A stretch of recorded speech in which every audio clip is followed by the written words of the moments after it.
both front tyres. Now, vehicle come to a stop. Stand by, stand by. The ground! Show us your hands! On the ground! On the ground, all of you. Arms behind your back. You're under arrest, unlawful use, and motor vehicle. Do you have anything on you? You're under arrest. Okay. You taking anything at all? You under the influence? No, sir. I just have bad anxiety. That's okay. Yeah, you're doing the right thing by behaving yourself, okay? I didn't really want to get in the car anyway. I had no choice. Well, we've always got choices. There's no future in doing shit like this. In you go.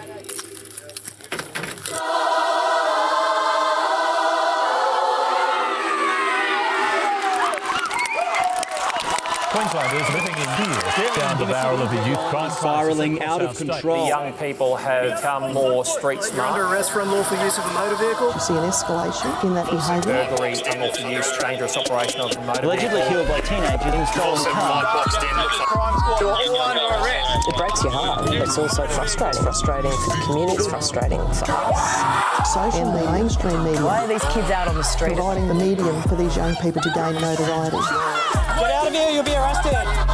Why are they speeding? There's no one reason. Stealing cars There's no consequence. and devastating families. Illicit drug use. You have to know the history of why. The battle is far from over. Traumatic background. You're often born into it becomes a revolving door.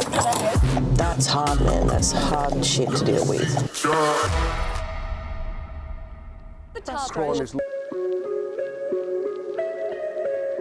Young people don't end up offending at that high end overnight. So you can't just keep arresting children. And I've used the expression, you won't arrest your way out of this. Now, I don't mean that we won't arrest children, we do. But on the other end of that, you actually have to start the work on the root causes of crime. Get on the ground. I've been in the police now for a long time, and I've seen a change in probably the confidence of some young people out on the street committing offences. The young people have become more street smart than a number of years ago. The majority of offences revolve around burglary of homes to steal a motor vehicle, not so much breaking in to steal household items, and then the offenders are using that motor vehicle to joyride or go and commit other offences. The kids that we've got getting around in these stolens are, 13, 12. As little as 10. It is varied. We have male and female demographics in terms of their family. They'll come from split homes. They might have both parents still within the home. They might be younger siblings of other previous offenders as well. But I would say that it'd be First Nations kids that are overrepresented in those that are engaged in committing crimes. If you're stealing a motor vehicle, regardless of your race, and you are breaking into homes committing criminal offending, you will be dealt with the same way as any other child. It can be about influences, it can be about mental health, it can be about drug usage, it can be many, many different things. You're under arrest for unlawful use of a motor vehicle. Stealing cars. There's probably two cohorts of youth offenders out there. One is the 90% category of young people. So that 90% cohort of young offenders aren't so much committing the unlawful use and break-in type offences, but they're more disengaged from particularly education at a young age, disengaged from services and probably disengaged from family, which then brings them out onto the street, which then they start to congregate with the wrong cohort of people and doing minor to medium offending. Paid for, not paid for. Not paid for. And that kind of is some of those early signs. They're reported missing. We see them coming to police's attention in terms of missing children reports. Then that starts to lead into some offending behaviour, and then the trajectory can get worse from there.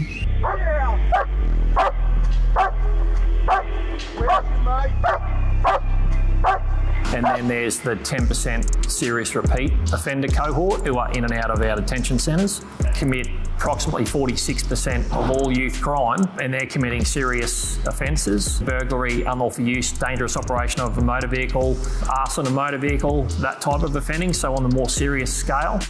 The serious repeat offender cohort are less than 400. I think what you see now is you see an escalation in that behaviour. You see more powerful motor vehicles, and you see social media and the mainstream media playing a role in elevating that and also providing the medium for these young people to gain notoriety, which actually drives some of our issue. No silly business, mate, or we're going to have a real bad night, you understand me? I would say from the GDs, they're very frustrated.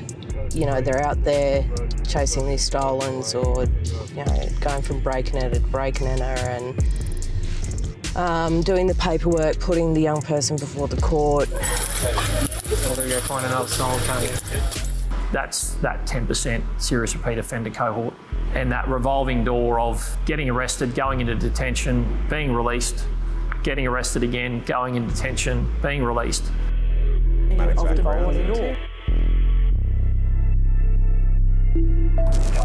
There's 3 youth detention centres in Queensland. There's 2 in the southeast corner here at Wacol and 1 in Townsville.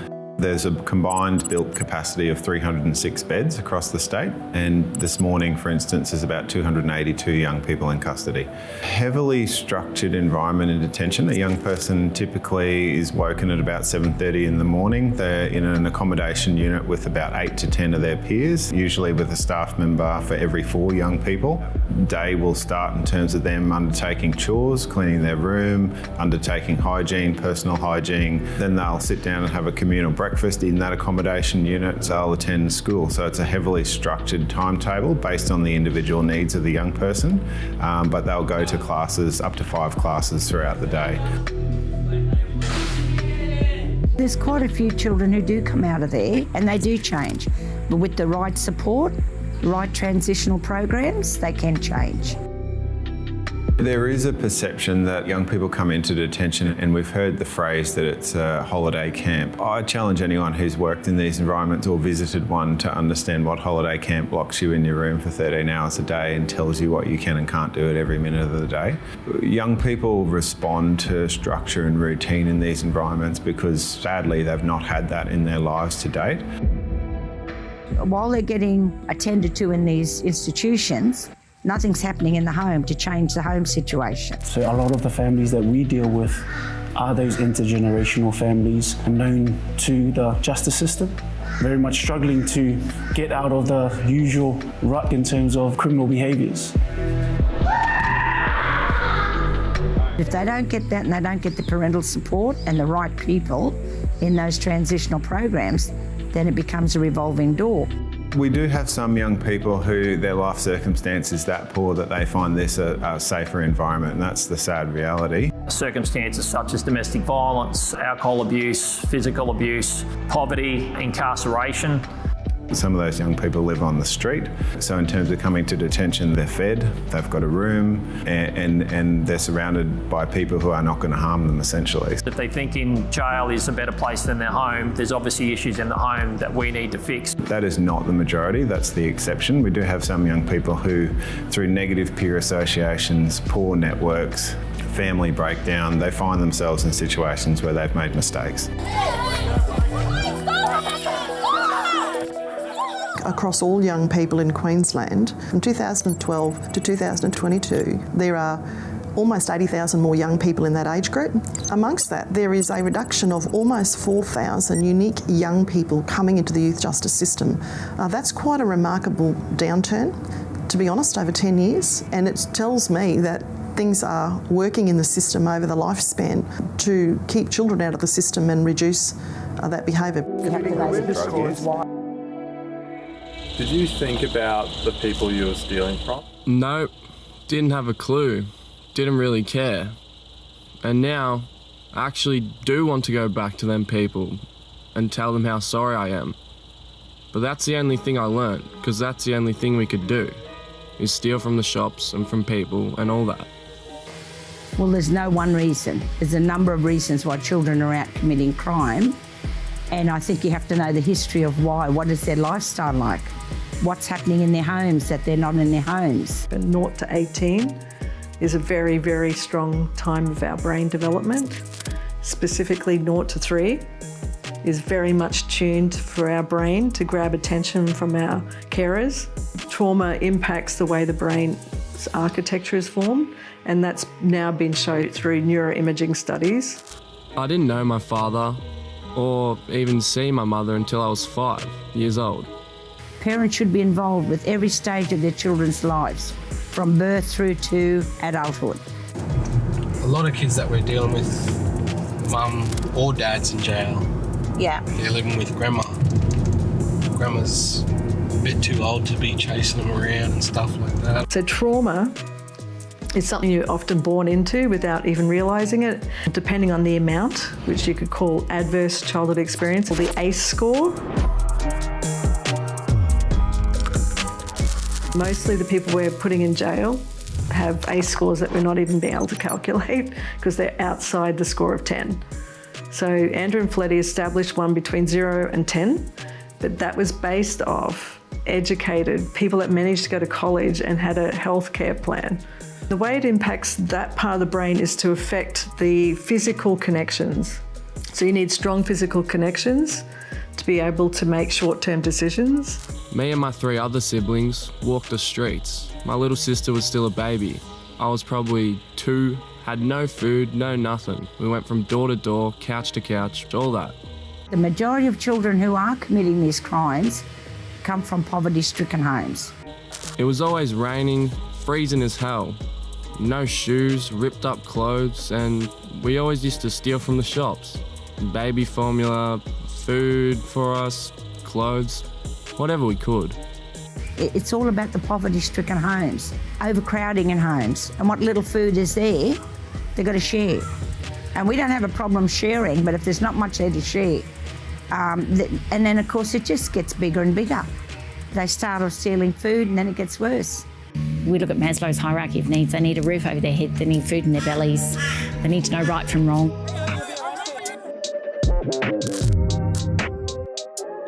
My upbringing was different to others. So lived in North Queensland for 2 years, got beaten up by my grandparents. And that kid has had a tragic background, like really tragic background. Very violent. It's frustrating to not just be able to pick up a family, shake all the problems out and put them down and go, okay, now we've got these supports and you're good now, you're all good. But when you're dealing with that generational trauma, that's hard, man. That's hard shit to deal with. If you look inside a brain that's been traumatised and have a scan of the top part of the brain, they just don't have the same level of blood flow and oxygen to that part of the brain, implying that those physical connections have been disrupted architecturally somewhat. And sometimes they're not even formed necessarily in the same way. So that's what we mean by how you inherit your brain architecture over many generations that then subsequently sets you up for the rest of your life in a way. And so that's why I like to say we're not born a blank slate, and it's the genetic lottery because you don't know where you're going to be born, do you?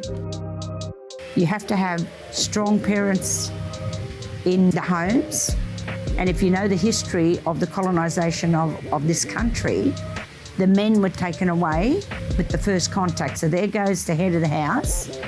You have history that says marriages had to be approved. So you have homes that have loveless marriages. We've had stolen generation. So a lot of our families are still going through that intergenerational trauma. This little group, we're actually, they're really tough to deal with at the moment, and their chroming has gotten so regular. One of the crews who was dealing with them said they counted 60 cans of deodorant that were confiscated or in the area where they were sitting. When they're high, they are high-risk activity. They have got no clue what they're doing. We'll have them laying in the middle of the road, like this road here. So if you're born to addicted parents, the chances of you becoming addicted are 60% greater than someone that wasn't. So you can already have more susceptibility to developing addiction as a way to medicate stress. So the brain's predisposed in a way already in utero. Around 2/3 of all young people that come into contact with the youth justice system have some sort of experience with illicit drug use. Sadly, a lot of that involves the use of methamphetamine, which is a very, very difficult drug for young people to come down off, but also for them to develop, ways and means of ending that dependency. Your addiction is simply medication for trauma. So if we don't address the cause, then we'll always have addiction. And with addiction comes all of the thing that comes with addiction, which is crime. Half of the kids have come through a way worse situation than me, and they just feel like that stealing something and meeting up with people, like their friends maybe, They just feel like they're actually having some fun and getting to do stuff in life, instead of getting smacked or whipped or anything. And I think in terms of people seeking crowds that we would call criminal is more like love, because that's where they get connection, and they'll do whatever it takes to stay in that club or in that part of that group. Living November 472, 4 juvies in custody. I think it's also a status thing with these kids. When we have, unfortunately, had deaths, these kids, their mindset for some reason is, my brother just died and that's stolen, so what I'm going to do now is steal another 7 in his honour. I don't understand that mindset, but it's like a status thing. It's okay, they get the buzz of managing to do it and having control over something, but who gives them the reward for doing it? They get media attention maybe, but they also have people they're doing it for. Whether it's their little group of boys or whether it's a bigger bikie gang or whether it's whatever it is, people need connection. And then getting into Cleveland becomes a status thing. And then in Cleveland, there's a status thing as well. I've seen a lot of kids out there getting drunk, doing and shooting up and all that. I've seen a lot of kids of my childhood die. I've seen a lot of them end up in juvie. I've even seen family members kill themselves before they went to jail. And that's why I think it's so sad, is because they feel inside, deep down, I know they all feel that they have no one to talk to and no one to communicate and see how they feel. The staff are very well versed in working with young people that come from traumatic backgrounds and have experienced childhood trauma. Often these young people will say to us it's the first time that they've engaged with an adult in their life who hasn't tried to harm them, be that physically, mentally, sexually. So that's really important to us. The challenge for us is not all young people are receptive to that change. The average age of a young person in the youth justice system and indeed in a youth detention centre is about 16. So we're talking about 16 years of conditioning and development that doesn't turn around quickly overnight. These young people have very complex needs, often very multifaceted needs. It doesn't excuse the behaviour, but it certainly paints the picture of the why. And it's important to understand the why if we're going to make a difference. Is far with.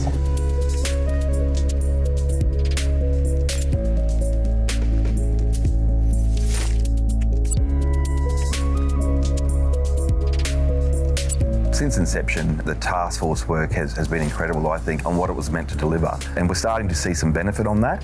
So a lot of the work that we're looking at now is building on that. Firstly, we need to ensure that community safety is a priority, and obviously we need to listen to the voice of victims, but we also need to listen to the voice of youth that come into the criminal justice system, that we actually hone in on not just the offending, but what's happening in that particular person's life. Where have they been? What family supports do they have? What interactions have we had with them to try and looking at turning that around? What we've also looked at, and we are doing around the state, is trying to get pro-social help to that young person and to the family to try and prevent that cycle of reoffending. So trying to base our policing response and our government response on the 4 pillars, which is early intervention, keeping children out of court, keeping children out of custody and reducing reoffending, with the 2 bookends of that of increasing public safety and keeping community confidence at a high level. As opposed to just simply looking at the punitive component and charging and putting them before the court, we now consider holistically, and it's more around prevention, it's more around intervention, engagement with them, support services, wrapping a whole system around them, with the endeavour of obviously minimising their future offending and recidivism that will go with that. So some of the work of the task force has also been to introduce what we're calling multi-agency collaborative panels. Multi-agency panels consist of a number of government agency representatives. QPS, Youth Justice, Education Queensland, Queensland Health and Child Safety. First young person for discussion is... Our main aim is focusing on 10 to 15-year-olds, must have case management either with child safety or youth justice, and also have one proven offence. Did she say that she's hanging back out? Yes. Yeah. Mum has some drug history. So that's concerning too, because previously they were engaging in a lot of grooming behaviours together as well. So once we can all share our information, then we can collaboratively go, okay, so from a QPS perspective, here's what I can bring, here's what our team can bring. From a YJ perspective, the caseworker might be focusing on some preventative programs for them. We've got a youth co-respondent team that I can have positive engagements with families and the young person as well. Did I see that Navigate Your Health referral was completed? Yes, it's done. Yeah. Has she been accepted or is she on a wait list? She's been accepted. What has happened since then, because of the successes that some of those districts have had at the commencement of the Youth Justice Task Force back in February 2021, a multi-agency action plan was created, and from there a decision was made that each district around the state should have a multi-agency panel.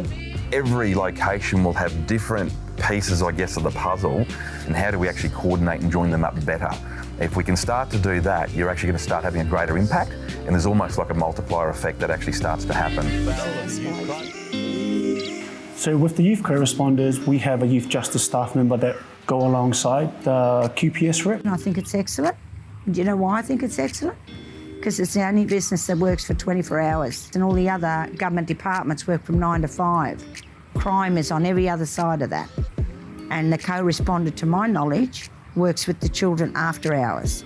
But again, you need the right people working in those positions, and we probably need more than what we've got in Townsville at the moment. A youth co-responder was created to work with children who are on bail and to help support them with their youth justice orders and their bail compliance. However, we are to service all children across the board. I went on a program that the youth co-responders put out, and I went on that. They showed me all the activities and all that, paddleboarding, rock climbing, anything, you name it, it was there. I'm very passionate about working with young people, working in the community, breaking down the barriers of how kids and families think of police. We're more coming across as more of that soft entry approach, consideration for some of their mental health, and just allowing our QPS counterparts to further appreciate that there's a lot that's going on in the background for these young people. I was actually the first young person I met on my very first shift. It's the first day I had someone to actually talk to in 17 years. Ah, you're a police officer? Yes. He said, oh, well, if you're in this car, you're now my friend. I guess I just felt like that was my safe place to talk about anything to them. But now I'm auntie. I started going back to school, looking for a job. If the co-responders was made when I was younger, I reckon it would have helped a lot of people that are in juvie. And it's happening already. You can see it. Like, we're able to assist the GD's crews because the kids and the families trust us, and we can de-escalate situations really quickly because we've got that trust already. For the limited time, I guess, over a couple of years that we've had it, I think it's paying dividends for us. We've now got 5 additional locations. We'll expand the co-youth responder model, really tailoring the response to the individual location across the state. It's not having that cookie cutter approach where we're just going to replicate it in every area. So there's a punitive side of powers that police have, and there's the discretionary, diversionary powers that police have, and that could be in the form of a caution, official police caution, getting a parent or guardian in with the young person, also a restorative justice conference where that is organised via the youth justice. We heavily target those who are new to the justice system. And they'll get in the victim or victims, the young offender, police, support person, lawyer, and they'll actually discuss the offence and what effect that had on the parties involved.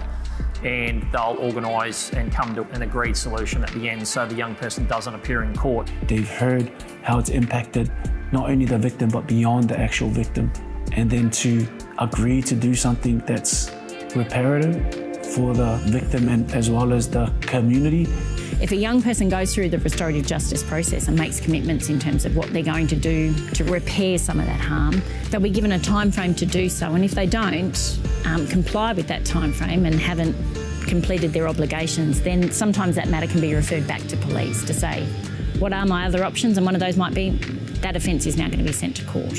So it's not just an opportunity for a young person to say sorry, there's some commitment that normally follows it. I have always been someone who valued restorative justice conferencing for the right kids because I have seen firsthand for a very long time the impact that has when it's done correctly.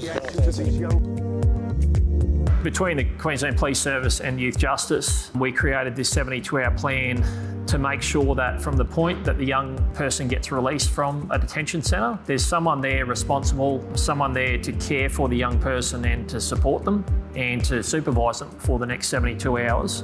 It's an important period of time because we do know that young people will gravitate straight back to the peer group. Because certainly what we could see is if you're a young person and you're exiting detention on a Friday afternoon and then you're being flown back to your community, it may mean that services at the present time wouldn't connect to you until Monday or Tuesday. It is a key point in terms of risk mitigation for young people leaving custody, but moreover, Youth Justice also have an ongoing enduring case plan that young person will be subject to. So it's regular reporting in the community after their release, ongoing engagement with programs or other interventions. There's been a number of legislation changes which have been really positive and having good effect. Some of that legislation includes electronic monitoring devices on some of our serious repeat offenders. Whilst there's been limited numbers, I've seen some very positive results out of that. Now, I know there are two different schools of thought about GPS EMD, but in the case of some of these young people, they did not reoffend.